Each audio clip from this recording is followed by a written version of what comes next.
guys, it's Francine Simone with Reviews by Simone.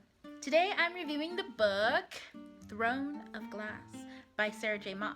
So first I'll give the review and then I'll jump into the discussion.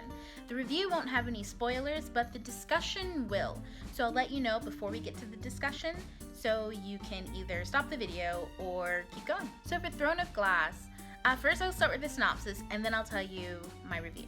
I had to put on my glasses because I'm like totally blind without them. Can you guys tell? It's like I'm like super bad in one eye. Sometimes you'll see it, it's like smaller than the other eye. It's so fucked up. This synopsis of Throne of Glass.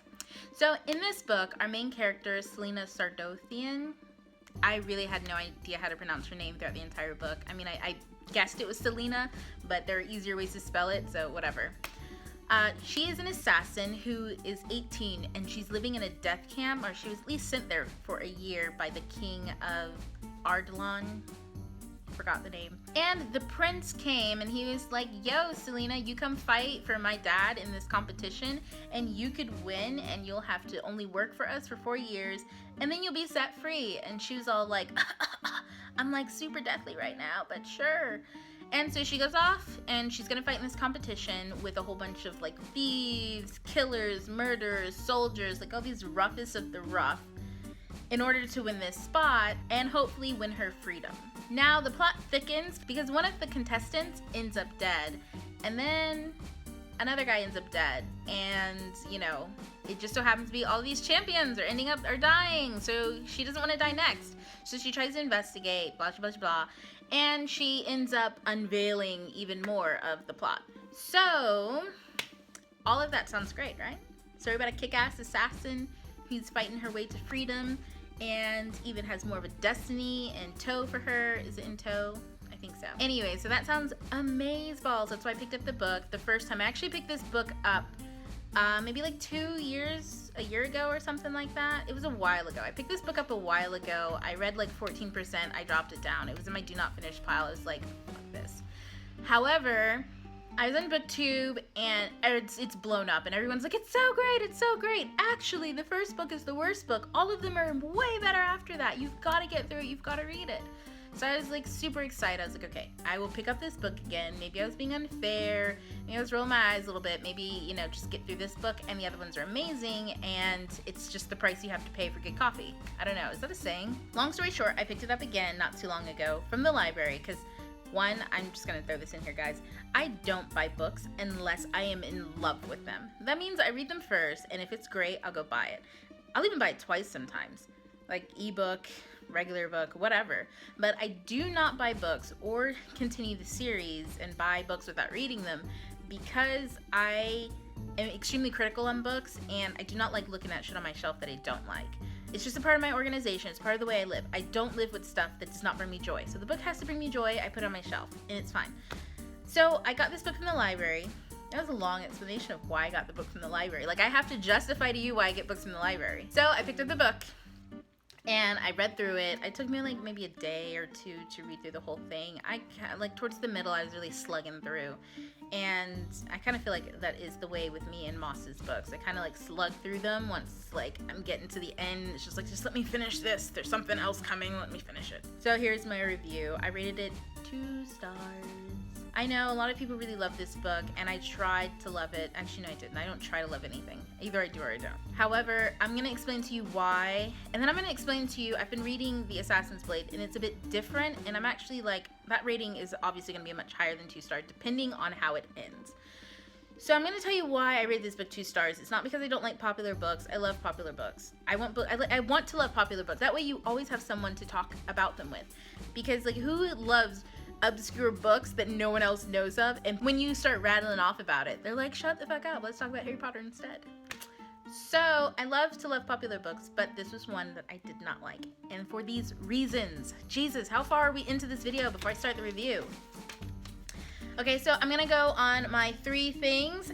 If you don't know my rating system, I will link it here. This is how I rate books, only based on 3 elements. That's character, plot, and world building. I only rate them on those 3 because everything else is super subjective. But these things, if you fuck them up, you fuck up your book. If you don't fuck them up, it's amazing. So, first, character. Selena, she was the super character, and I don't mean that in a good way. I mean that as in super characters equal Mary Sue's. The reason I say this is because super characters have no flaws. Her biggest flaw was maybe she was too compassionate. That's not a flaw. That's not a flaw. That's just a personality trait. It's not a flaw. Being compassionate is nothing. And I'm not even saying that Moss wrote that in there, like her flaw is too compassionate. She didn't. It's just all of her actions are just... She's supposed to be an assassin. When you think assassin, you think of someone who's invisible, someone who is stealthy, someone who's extremely smart, someone who's quick. And Selena was lazy. She was luxurious, and in a way that was like counteractive to the plot. She was sloppy. She was conceited about herself. She had high self-esteem, and she had tons of confidence. And there's nothing wrong with that, except for anyone, even the person with the most confidence in the world, still has inner struggles, and this chick had none.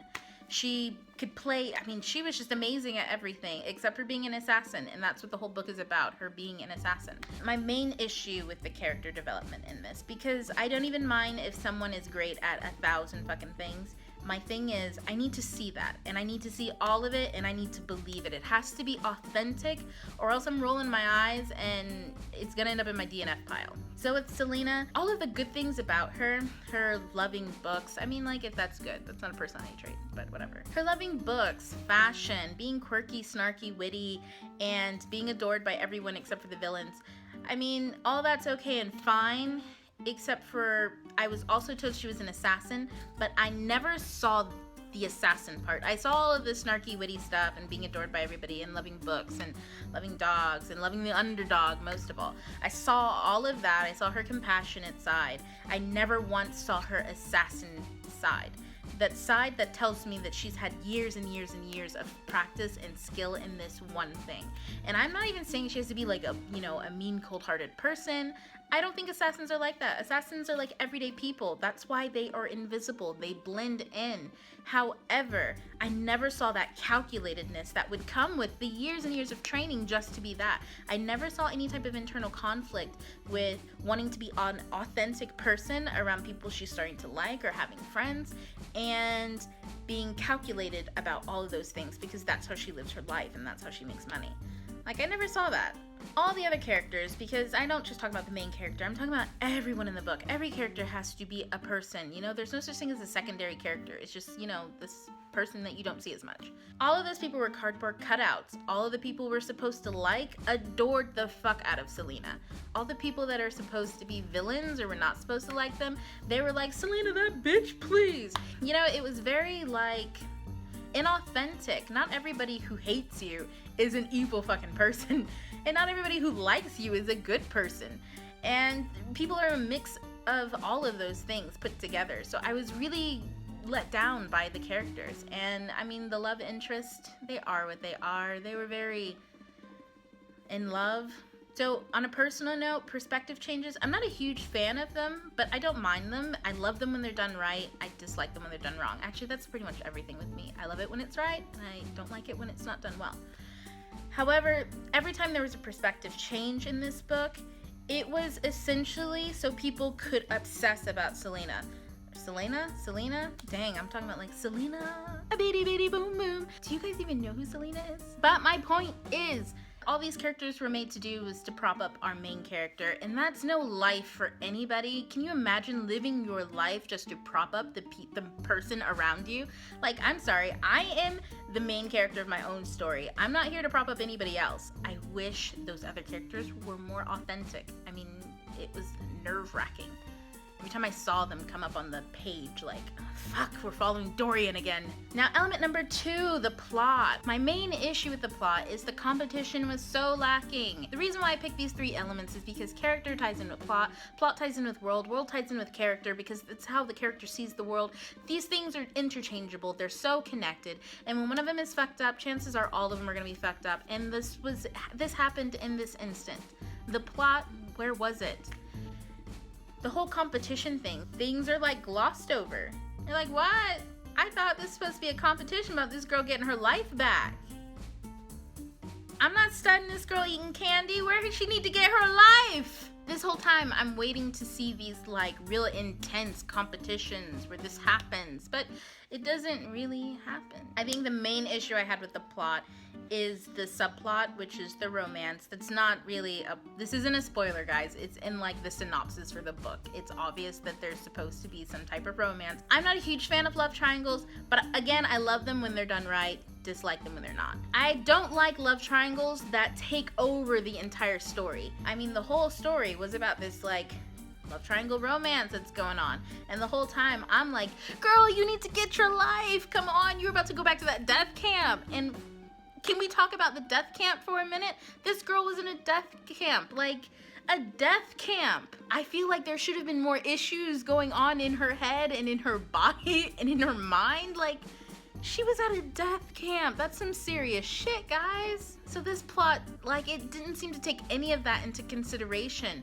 It didn't really take her past in consideration. And her past is way more interesting from what I'm reading in this other book. Her past is way more interesting than this present. I feel like those things needed to kick in. Those things needed to bring life. And they didn't because there wasn't enough page time for it because we had way too much romance. The element number 3 and the final element is the world. And this was also lacking, which is why this book is 2 stars. This is really tricky in a fantasy genre because essentially anything you want to write, anything that you want to put into your story goes. It's fantasy. You make up the world. However, a fantasy writer also has to take into account when you use words or objects or concepts from the very modern world that we all can experience or all understand in a very specific way. When you use that and put it into your fantasy novel, you are running risk of people saying, whoa, these are 2 contradicting things. How this girl go into the theater when she in medieval times? Like, I'm confused. Now, that's not an example from this story, but as you can see, when you talk about very big concepts that we have today and that we live today, specifically, it's very hard to integrate them into your fantasy world unless you show us completely how it is different or why it exists and how it exists and how it's used. If it's used and it's existing in the exact same way as it is in the real world or our modern world, you've got a problem if your fantasy world is nothing like our modern world. This happened a lot in this book. There were certain terms or words, certain objects that were used, and I was just like, whoa, what the fuck? I don't understand. Where am I? Because one minute I'm like in a castle with a court and I'm feeling it, and the next minute I feel like I'm watching Rain from, you know, what was that, ABC or CW? Mary, what's her name? Mary Queen of Scots. It's that show, because, you know, the court life is getting kind of like, what? And then like 2 seconds later, I feel like I am at a bar across the street from my house. I do not want to cross the street, but you get what I'm saying. There just wasn't enough consistency and it was not coherent. The world wasn't coherent, and that's the problem. So every 5 minutes, I'm reading the book like, so those are the 3 things. That's why I rated the book 2 stars. It was lacking in authenticity in all those 3 for me. Next is going to be the discussion. There will be spoilers where I go way more in depth with the story. So if you have not read it and you want to read it, stop now. But if you've already read it or you don't, you just want to hear me go on and on and on about it. So discussions, this is part 2 of the review. And what I like to do in my discussions is I really like to talk about how the book is impactful.